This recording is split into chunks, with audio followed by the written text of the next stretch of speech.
Good morning. Today's reading is 1 Samuel 13, 8 through 15. He waited 7 days, the time appointed by Samuel. But Samuel did not come to Gilgal, and the people were scattering from him. So Saul said, "Bring the burnt offering here to me, and the peace offerings." And he offered the burnt offering.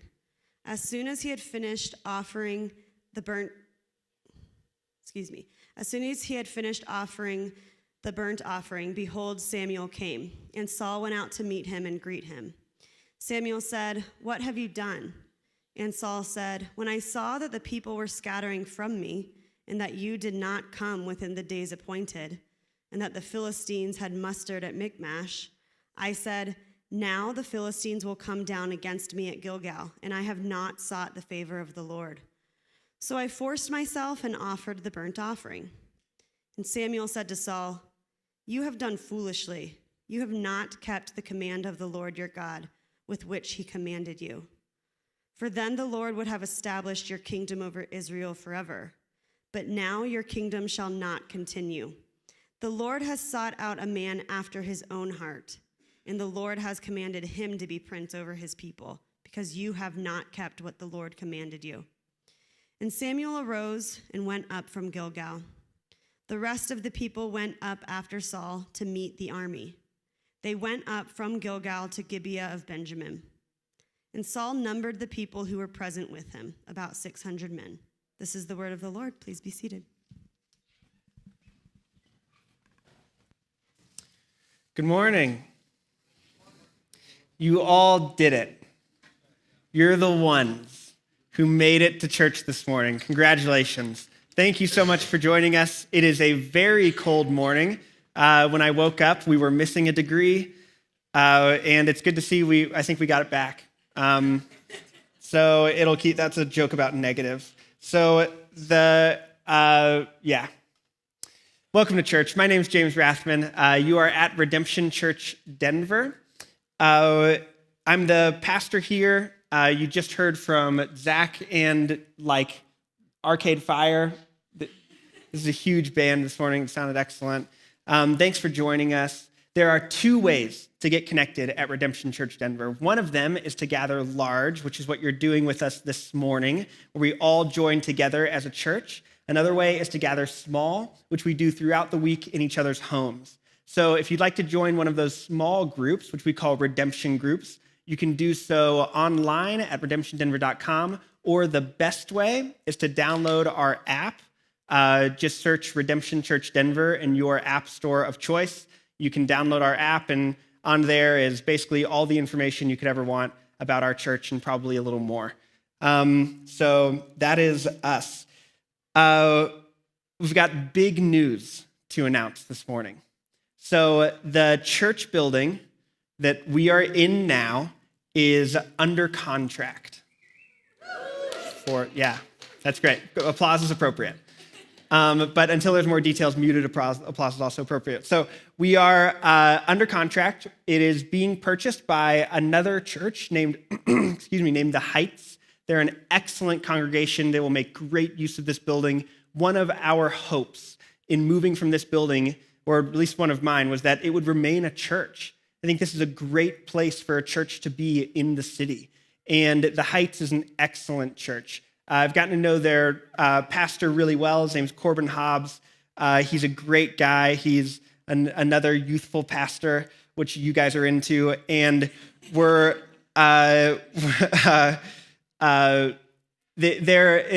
an excellent church. And so I think this space will serve them really well. Part of what this means, we go under contract in May, hopefully we close in May. We're under contract now. At that point, what we've worked out with The Heights is that we will have free services for the following 6 months after closing. That's right, free.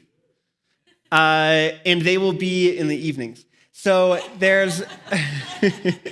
so we're going to be moving to evening services. Actually, I'm really excited about this. I'm not really a morning person, And a lot of you, I know, like to camp and ski on Saturdays, and that bleeds into Sundays. And if you didn't have to get here until the evening, then I'm not talking to any of you, you're here. This is the non-elect. And the church is mixed, wheat and chaff, and then it's not ours to separate. But they will like to come in the evenings. And so it's going to be a lot of changes in May, and even now, the adventure starts. The search for our new home, where God is calling us to gather together as a community, as this church body, the search is on. And so that's something that we're going to need to be prayerful about together. We're going to be putting together a building search committee. Not that I don't know enough about church real estate to handle this on my own, but we think that it would be wise to bring in some people who actually do. So we're going to be putting together that building search committee. We're looking in sort of a general radius of this area. So we aren't looking to switch communities entirely.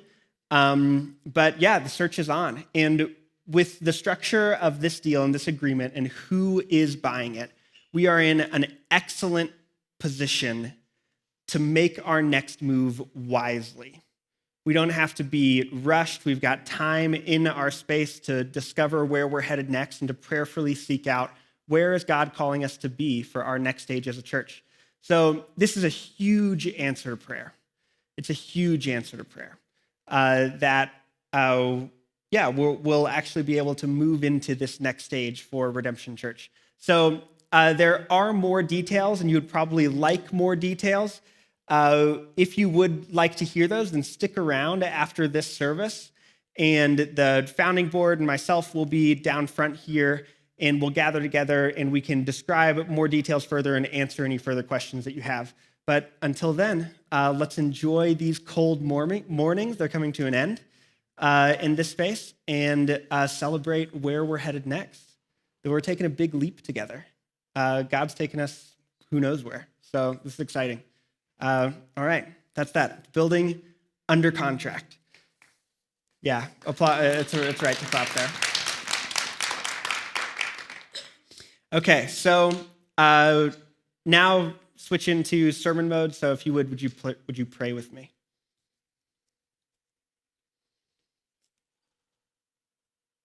Holy Father, you have the snow in your storehouses. They are yours. You say that your word is like the snow, in that it falls to the earth and it waters precisely everywhere it touches. Lord, I pray that your word this morning would be like that in our hearts. That as we move through your word, that it would change us and shape us and open us to the reality of who you are. Father, I pray that you would give us open hearts this morning to receive what you have for us, that your spirit would move. Lift this up in Jesus' name. Amen.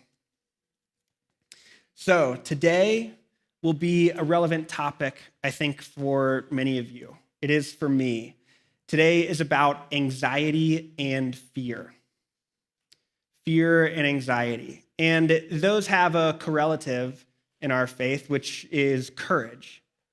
What happens when our faith meets these points in our lives where it requires courage to follow through with what we claim to otherwise believe? What happens when the stakes get high and reality puts that pressure on us, where now our faith is no longer something we can just assent to, but it's something that requires a personal courage and fortitude to stay in alignment with? C.S. Lewis says of courage, he says, courage is not simply one of the virtues, but the form of every virtue at the testing point, which means at the point of highest reality. I really love that phrase, the point of highest reality, because I think that's where our faith most often breaks down. What happens is our faith gets exposed as something that we really believe is just some sort of helpful principle sometimes, or some sort of fairy tale that we like to retreat to avoid the realities of our real life. And then when reality encroaches in, when that highest point of reality moves in, the stakes are high, be they financial, relational, otherwise, then our courage must kick in order for our faith to actually move us through those points of highest reality. In the series that we're in, we're looking at 3 different characters, and we've looked at Samuel. Now we're looking at the character of King Saul, and we're looking at the hearts of these different leaders of the people of Israel. And what we're seeing is the way that the condition of their hearts crafts their actions either toward or away from the Lord. And today we see Saul's sins on full display. And at the heart of these is this fear. Saul is reacting to the world that he's in a deep fear. So what we're going to see is how Saul's fear causes a disobedience. And then we're going to see that it's his idolatry that causes his fear. And then we're going to see that his fear makes him lose even when he wins. This morning is the first time that Saul will hear from Samuel that the kingdom will not be his, that it will be taken from him, that God will find someone who is after God's own heart to give the kingdom to. And Saul, we're going to see that the circumstances in which Saul hears that are probably going to be pretty shocking, because we expect that type of announcement would come after a glaring defeat in battle, as we've seen God retreat from the Israelites in battle before and leave them exposed, and they're defeated. And we would expect that God would come into that type of moment and say, you lost because of your sin, and therefore I'm taking the kingdom from you. But instead, Saul getting rejected by the Lord as leader of his people comes in the midst of an incredible victory that God works. It's these strange circumstances where we see the circumstances that are governing Saul's heart are not the things that God is concerned about. The things that God is concerned about is the condition of Saul's heart towards him. So that's what we're looking at this morning. So let's go ahead and jump into our story, and we're going to see fear cause Saul's disobedience. And his disobedience, I promise you, will feel probably pretty small. So 1 Samuel 13, 8-9 says, he waited 7 days, that's Saul, the time appointed by Samuel. But Samuel did not come to Gilgal, and the people were scattered from him. So Saul said, bring the burnt offering here to me, and the peace offerings. And he offered the burnt offering. So, I don't know if you missed it, but that was Saul's big sin. That's the sin that Saul commits that makes God come to him and say, I'm taking the kingdom from you. I'm giving it to someone who's after my own heart. The pressure was mounting. As Saul had gathered his army together, he had about 3,000 people, 2,000 of which he positioned under himself. The other 1,000 he positioned under his son, whose name was Jonathan. And the Philistines were gathering together against them, and they were vastly outnumbered by the Philistines. But they wouldn't go to battle without making an offering to the Lord. And so Samuel had told Saul that he would arrive within 7 days. 7 days passes, and instead of Saul continuing to wait, Saul takes matters into his own hands, and he makes the offering himself. That wasn't his rightful position to do so. He was king, but he was not high priest. He was not a prophet of the Lord. And so it was inappropriate for him to make the sacrifice in the holy place. And yet he has it brought to himself, and he makes the sacrifice.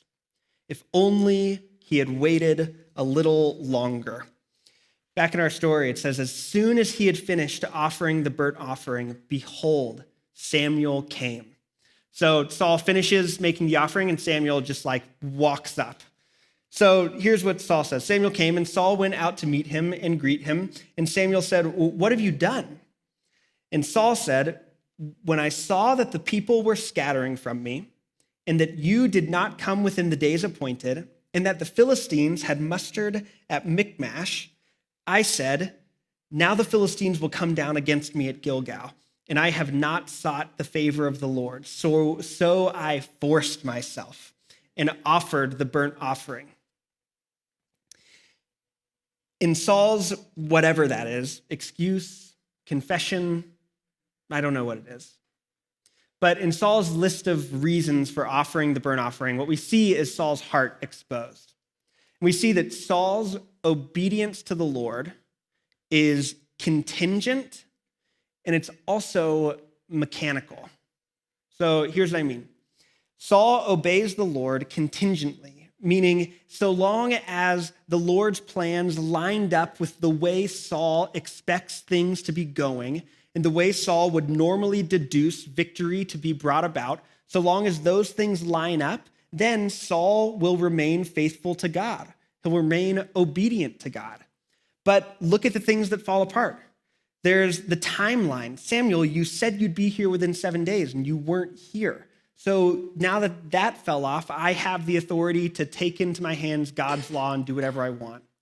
Look at the pressure that I was receiving from the enemy. They're mounting at Gilgal, and if they continue mounting, we're going to be defeated. I have to make this offering to get the Lord on our side. And the people, Saul's own army, is scattering from him. They're fleeing because they see this mounting force, and they're just sitting there waiting like, okay, 7 days until we make the sacrifice. Where's Samuel? Where's Samuel? And so they eventually, a couple of them get together and they're like, all right, forget this. Let's go do whatever it is we do. I don't know what ancient peoples did. And they go do that and they leave the army. So Saul has all this pressure forming around him, all these ways in which what he would think would normally amount to victory are taken away. And because of that, because of this highest point of reality that's bearing down on his faith, what he thinks is reality wins out. He says, look, I know how armies win battles. Armies win battles by sticking together, not by fleeing, and everyone's fleeing right now. And time is running out, and I can tell that I need this. And so he says, I'm going to take matters into my own hands. Here's why I love that phrase, highest point of reality. Our faith is often this loosely constructed sort of fairy tale.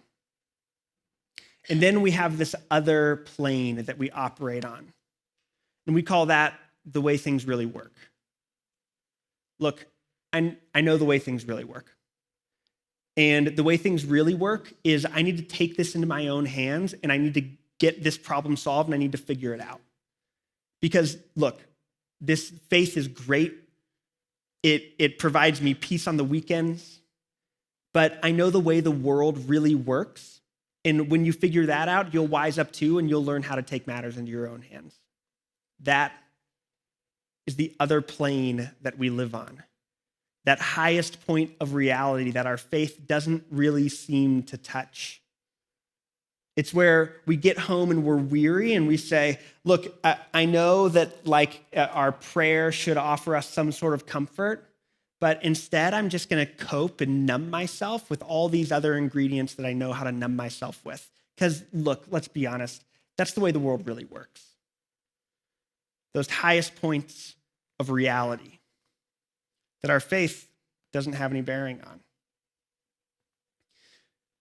So Saul's obedience is contingent.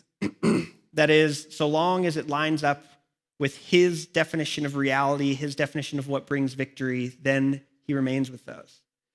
And his obedience is mechanical. You see, he says, at the end of this, he says, and I have not sought the favor of the Lord, so I forced myself and offered the burnt offering. He considers, look, the Lord's favor is just another thing for me to control. And I control the Lord's favor with these particular religious practices. Now remember who he's talking to. He's talking to a man named Samuel, and Samuel is who we started our story with. But it's not really who we started our story with. We started our story with Samuel's mother, whose name was Hannah. Hannah was a woman who was ostracized from her family, deeply desiring to have a child. and she breaks down seeking the favor of the Lord. And how does she do it? How does Hannah seek the favor of the Lord? She doesn't go into the temple and make an offering. She doesn't conjure some sacrifice. She just pours out her heart in prayer towards the Lord, trusting that God is the type of God who would listen and compassionately hear her. That's not the way Saul considers the Lord. In order for Saul to gain the favor of the Lord, it's another thing for him to control. God must respond to my sacrifice. When I sacrifice to the Lord, then I will put him in my debt and he must respond to me. That's not treating God like God. That's treating God like a contract worker. Saying, look, if I do this for you, then you have to respond to me in this way. And we do that a lot. We do that in all sorts of ways with our religion, where we conjure up ways to mechanically control God so that our faith is not a quest to see him. Our faith is not settling in our enjoyment of God. Our faith is another means that we use to control God or appease him so that then he's forced to give us what we want. We're still in control of the whole situation. And that's the way Saul approached this. Saul's faith was mechanical, contingent, and ultimately it is his control that is final. We'll get back into our story and we'll see Samuel's response to Saul. Samuel said to Saul, "You have done foolishly. You have not kept the command of the Lord your God with which he commanded you. For then the Lord would have established your kingdom over Israel forever." But now, that's not a sentence you want a but to follow. But now your kingdom shall not continue. The Lord has sought out a man after his own heart, and the Lord has commanded him to be prince over his people, because you have not kept what the Lord commanded you. There are two things we see in Samuel's rebuke that highlight the depth of Saul's mistake and where exactly that mistake took place. First of all, it is the Lord who upholds Saul's kingdom. It says, if you'd been obedient to the Lord, then the Lord would have established your kingdom over Israel forever. What did Saul think? Saul thought, I know how to establish a kingdom. You establish a kingdom by keeping your troops with you. You establish a kingdom by keeping that army at bay, and you respond quickly to those threats as they come. And ultimately, this kingdom and its establishment hinges on me. And so for it to be established, I'm going to have to take things into my own hands. Be they obedient or disobedient to the Lord, that's a secondary matter, because I know the way things really work. And this hinges on me, and I'm going to have to take this into my own hands. That's the way Saul considered the kingdom. And yet, it was the Lord who upheld it. And finally, we see that Saul, in this way, is not after the Lord's heart. This is an issue of Saul being totally governed by his anxiety because he thought that the ends and the means belonged just to him. He didn't see a God that he could trust with both.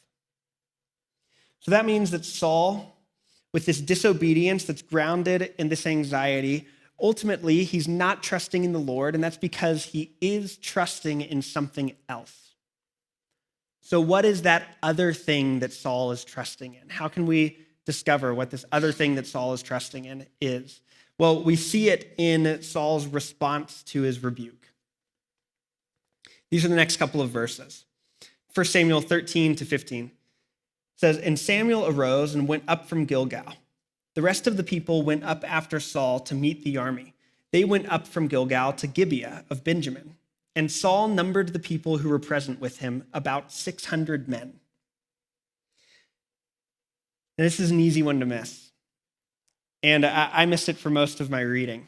And then I came back and I realized, the whole drama of this text is in the numbers. The way that it's described, the drama, the pressure, the time, everything has to do with these numbers. And what's the first thing that Saul does after he gets rebuked by Samuel and says, your heart wasn't after the Lord. It was the Lord who upholds your kingdom. This is all in the Lord's hands, and you didn't consider that. And now the kingdom is not going to be yours. Saul goes away and he counts. He goes back to his army that started at 3,000, and now it's 600. What is Saul still trusting in? What does Saul think ensures his victory? It's still the numbers. It's still how much of his army is he able to keep together, to keep appeased. That's his whole confidence. He still doesn't think that it's the Lord who upholds his kingdom. Now, we can see the drama unfolding in the numbers because they are extraordinary. As I said before, Saul had 3,000 soldiers gathered under him. And the Philistines that had gathered at Michmash, which is fun to say, the Philistines so Saul has 3,000, now it's 600.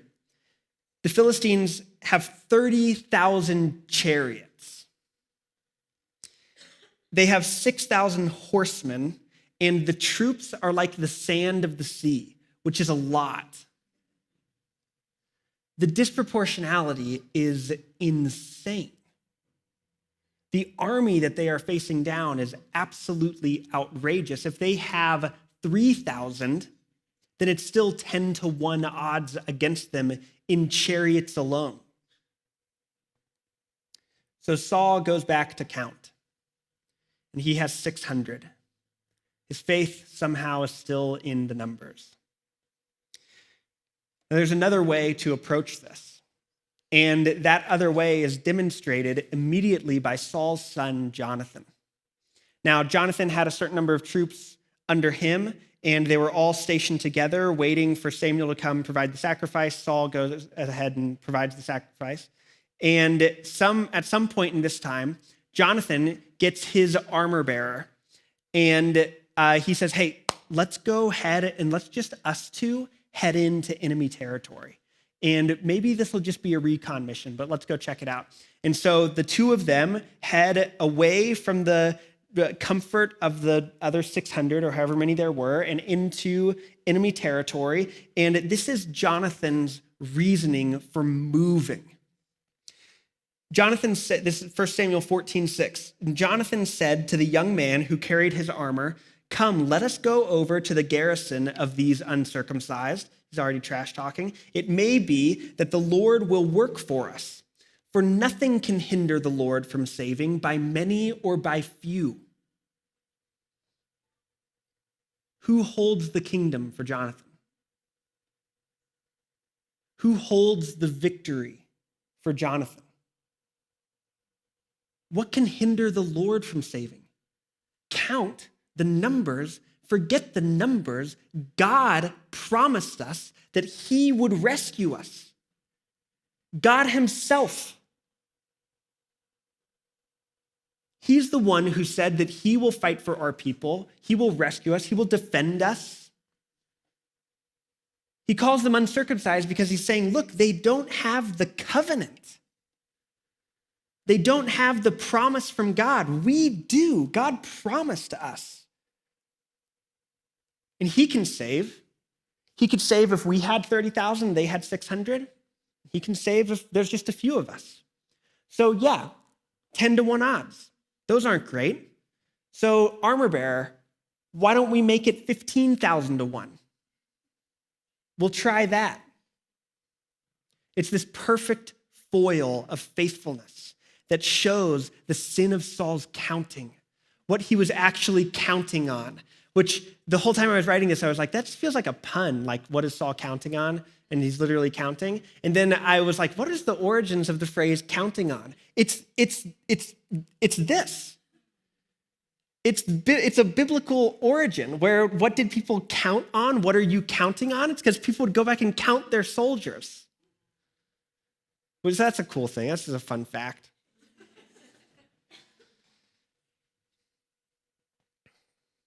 We see this complete contrast. Saul's fear, because he depended. What was he depending on? What was guiding his fear? What guided his fear was, what rescues is my numbers. You have something like that. You have a numbers of your army that rescues you. What rescues me is if I don't feel any discomfort.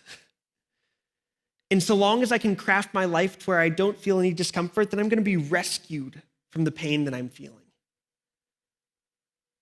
What rescues me is how much money that I am able to store up for a rainy day once I finally get Dave Ramsey's rainy day fund set up. And then I know that I'll be comforted. You have something that you're counting on.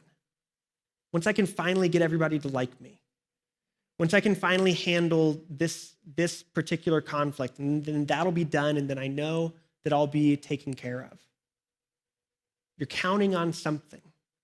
And what that says is the ultimate meaning in my life, the ultimate purpose, the vision, what I'm really headed towards, that isn't in the Lord's hands, it's in mine. And I can make it happen through some other means.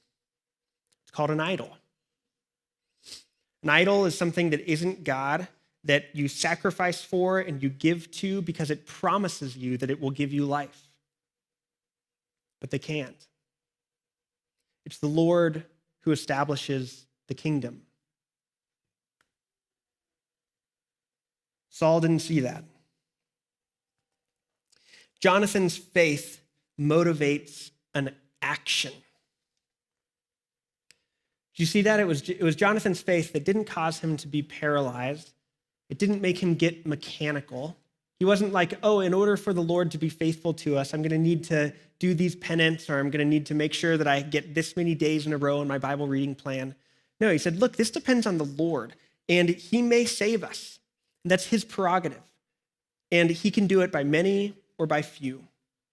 Whereas Saul's anxiety paralyzes him. So what happens is Jonathan and the armor bearer, they move down towards this garrison of the Philistines.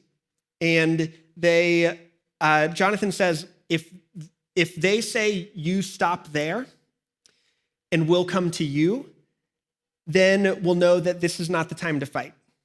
But if they say, come down to see us, then this is the time to fight.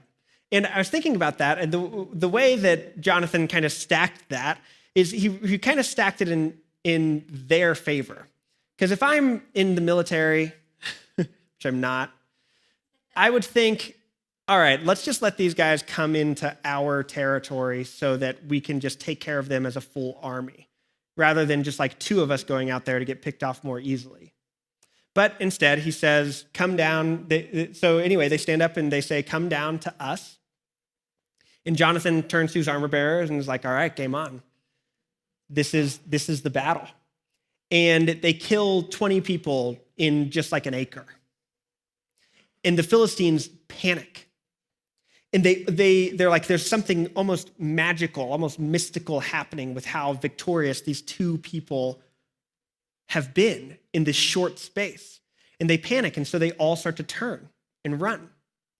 And Saul has some lookouts watching the garrison of the Philistines. They come to Saul and they're like, hey, they're all retreating. What do you think we should do? And Saul's like, okay, well, I guess let's go. That part isn't recorded, but I imagine it was something like that. And the whole army of the Israelites gathers together, and they chase off these 30,000 chariots of the Philistines, these 6,000 horsemen, these innumerable soldiers are chased away because of the momentum created by these two people who said, maybe God can do it. God upholds the kingdom. Maybe two is a good number. And the momentum completely shifts. They're given this victory by Jonathan's faithfulness. What was the highest point of Jonathan's reality? The highest point of Jonathan's reality wasn't, I know how things really work. The highest point of Jonathan's reality was God upholds the kingdom. This is his. So we're answering the question, what is Saul counting on? He counts on the number of troops, and he also counts on his ability to control them. When Jonathan and his armor bearer had first left the encampment of the Israelites to go to the garrison of the Philistines, Saul, in that in-between stage, when Jonathan wasn't there, he makes this declaration to his soldiers. And he says this, and the men of Israel had been hard pressed that day, so Saul had laid an oath on the people, saying, cursed be the man who eats food until it is evening, and I am avenged on my enemies. So none of the people had tasted food. Saul sees that they're hard pressed. He sees that people are retreating. And what does he do? He doesn't say, this is in the Lord's hands. Instead, he clamps down tighter on the things that he thinks he can control. And he says, this scattering army that I have under me, none of you get to eat until I am avenged on my enemies. We see the whole narrative from Saul's perspective in that phrase, in this rash vow that he makes. And what we see is Saul's perspective is that the victory is his. These enemies are against him alone. The center of this story is him. These are not God's enemies. This is not God's victory. This is not ultimately a demonstration of God's glory by the way that he approaches this victory. This is all Saul's. And we wonder why he's so anxious, why he's so fearful. See, he's fighting for a glory that he thinks only depends on him. And that's because he thinks the glory is only his. This is a random side note, but we've been watching the Oscar nominees. And we, after watching the Academy Awards and when Bradley Cooper cheated on his wife with Lady Gaga right in front of her. So we were like, we should watch A Star is Born. And watched that movie a couple nights ago and walked away, and basically it's about these singers. And they spend their lives in front of these crowds. And I was talking to my wife afterwards, and I was like, I think there's just something hard on a person's soul about being in front of a crowd. I think that can be really hard on a person's soul. And it's because they receive this glory that's all about them. And there's something about humans that just aren't meant to carry that type of glory. We think our salvation would rest in it. I mean, the movie, I don't know if A Star is Born is the word I would have gone with, but if you've seen the movie, and if you haven't, well. But they're crushed by the weight of this glory that they receive from these crowds that's about them. And they struggle and they anxiously grasp to try and keep this glory. And so their lives are riddled with this fear and anxiety and this terrible coping because they think that the glory that they need to justify their lives could actually come from a crowd of people. They think that the glory is for them and about them, and that's where salvation lies. Saul thought the same thing. So he lives fearfully and anxiously, and he grabs where he can. We see that even when he wins, even when he gains the victory, because it's out of this terrible fear and a story where he thinks the enemies are just his, he still loses. So here's how the story continues. They accomplished this great victory against the Philistines, and the momentum had really swayed in the direction of the Israelites. And so Saul considers we should probably continue this attack on into the night. He gathers a priest and he says, let's ask of the Lord if we should continue this attack on into the night while the momentum seems to have shifted in our direction. They inquire of the Lord and there's no answer. So Saul considers, and he rightly considers, someone broke the vow that I made.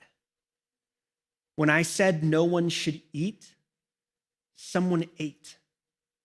And so they cast lots to determine who it is. And Saul and Jonathan stand on one side, and the whole army stands on another side, and they cast lots. And the lot determines that the sin of eating was in either Saul or Jonathan. And they cast lots again, and as it turns out, the sin was in Jonathan. Jonathan was away when he had made that vow that no one should eat. And Jonathan, the one who this victory was accomplished through, he had happened upon a beehive. And he stuck the tip of his spear into it, and he licked the honey off. And it says that it brightened his eyes, and it put him in a good mood. And it gave him some energy that he was able to use to fight with, to accomplish the victory that they had accomplished. Saul determines that Jonathan should be killed because of this. Jonathan broke the vow, and that means that his life would be cost. Saul said, this is 1 Samuel 14:44. Saul said, God do so to me and more also. You shall surely die, Jonathan. This is his son.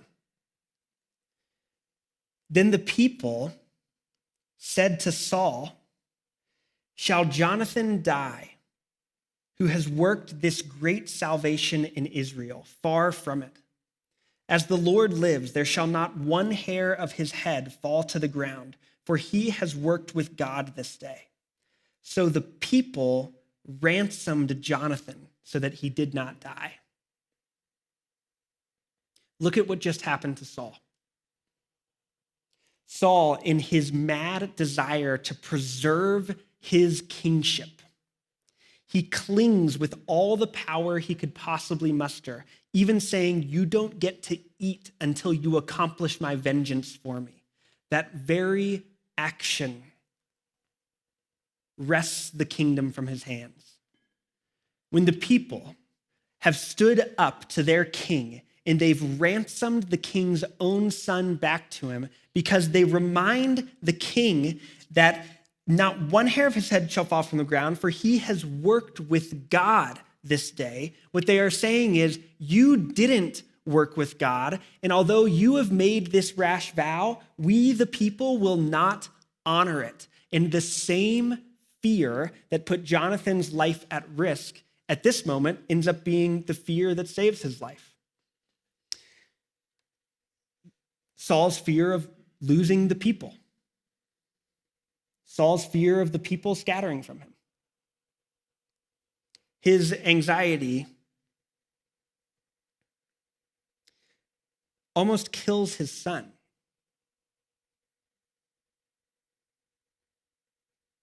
Now, there's some advice regarding anxiety that Peter writes in 1 Peter. 1 Peter 5, verses 6 and 7, and it's in the context of humility. And he says this. It's advice that if Saul had had, Jonathan's life wouldn't have been threatened. He says, "Humble yourselves, therefore, under the mighty hand of God, so that at the proper time he may exalt you, casting all your anxieties on him because he cares for you."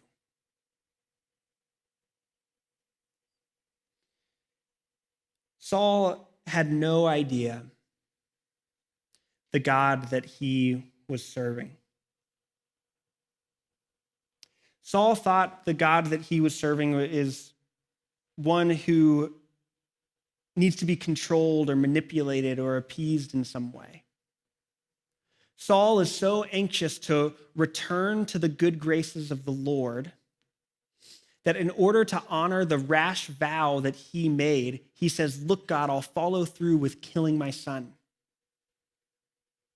And then I can wrestle back into my hands my relationship with you. Because you'll owe me again. Remember, we'll be square because I made the vow." That's the type of God that Saul thinks he's working under. Type of God whose favor needs to be garnered or conjured in some way. That's not the type of God you can cast your anxiety on. That's the type of God that you need to figure out how to appease in some way. Here's what Saul didn't get. Saul thought that he was worshiping the type of God that would require him to kill his own son in order to get back in his good graces. Saul did not think that he was working with a God who would lay down the life of his own son to restore us to him. The gospel was nowhere near the highest point of his reality. He thought it all hinged on him. The story was all about him, and so he was anxious all the time. The means to accomplish his victory was all his, so he was anxious and fearful all the time, and that drove him into this terrible disobedience. And in someone like Jonathan, a heart that is truly after the Lord's, that trusts in the Lord's goodness, he was able to count on the Lord's deliverance and then move into action. Imagine if we could be a people like that. Think of what the world would see when they saw us.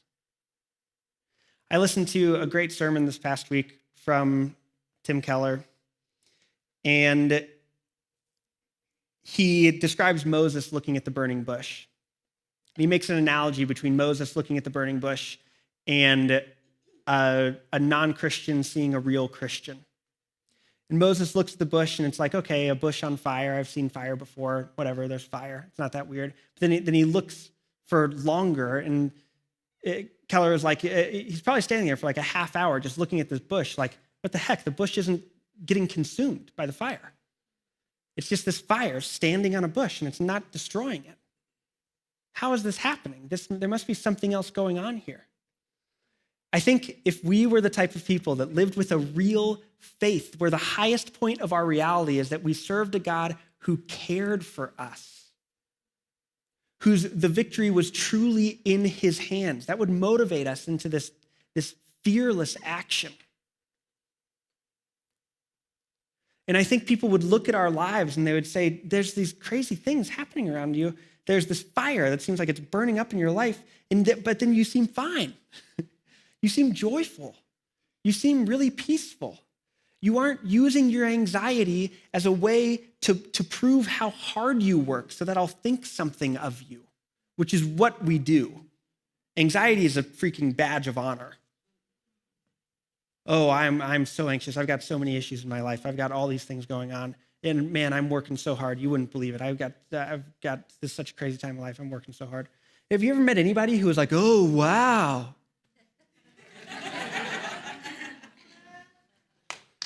No, the only answer is, yeah, Same. This is what life is like. This is what it's like out here. You know what would look weird? Is someone who, in the midst of that, was grateful and joyful. And they thought they took what really was theirs, and they let the rest actually be God's, and it was actually in his hands. That'd be a weird type of person. Oh man, would that be a liberating type of person to be around? You work in a workplace right now where if you acted too peaceful, someone would start to look down on you for slacking off and not taking things seriously enough. Have some courage to make the highest point of your reality that God is the one who's really in control. And if you don't, you're probably living a story that's just about you and your glory, not God and his glory. That's probably a good place to end. All right, let's take a question and we'll wrap up. How do you know where your own responsibility begins and ends versus depending on God for your provision? This is why we have that. This is a great question. It's a great question. The necessary question from that sermon. And we often make this dichotomy of I'm going to do the things that I'm worried about, and I'm not going to do the things that I'm not worried about. And if something's in God's hands, then I don't need to touch it. And if something's in my hands, then it's just my responsibility, and God doesn't need to be a part of it in any way. That's not the framework that Jonathan thought in at all. In fact, it's the opposite. What Jonathan would think is, well, if God's not in this part, if this isn't something that is God's provision, then I'm not going to do it at all. I'm not going to touch any part of that. But if this is something that is God's provision, then I'm going to run with just me and one other guy towards it. If this is God's provision, then that's where I want my hands to be. That's where I want my work to be. That's the place that I want to be working in, because I know that's going to come to fruition. I know that will be fruitful. That's the biblical framework that we need to operate in. Our faith in God's provision doesn't stop our action, it motivates our action. We're going to look for another building because I think God has another building for us. Because I think God will provide. We're not going to not look for another building because I think God will provide. It's just the opposite. Because God holds the means. Here it is, okay? We need to learn to entrust God with our very selves. Say that God is the type of God who cares for us so deeply that we can give him our very selves. And in the things that he is calling us to, they'll be good. They'll be good. Okay. Let's remember that goodness. Let's see in Saul's sins through this kind of complicated story. Those areas in which our heart strays from the Lord. And let's remember that as we take communion. That we serve a God who is so good, who really loves us, such that he would sacrifice so incredibly, even his own son. If we lived from a place where that was our highest point of reality, we'd be different people. I pray that will happen. Father, pray that you would bring together your scripture today in our hearts. That we would trust that you truly do care for us, and in that we would cast our anxiety on you. Father, I pray for your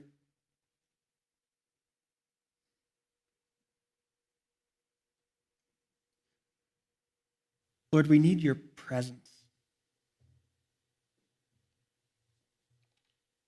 You not as an idea, but you as you describe yourself like a father. who is with us and cares for us. Lord, that you would hold all things in your hands. Let that be the highest point of our reality. Although it might look naive, Lord, let us have the courage to hold fast to you. Lift this up in Jesus' name.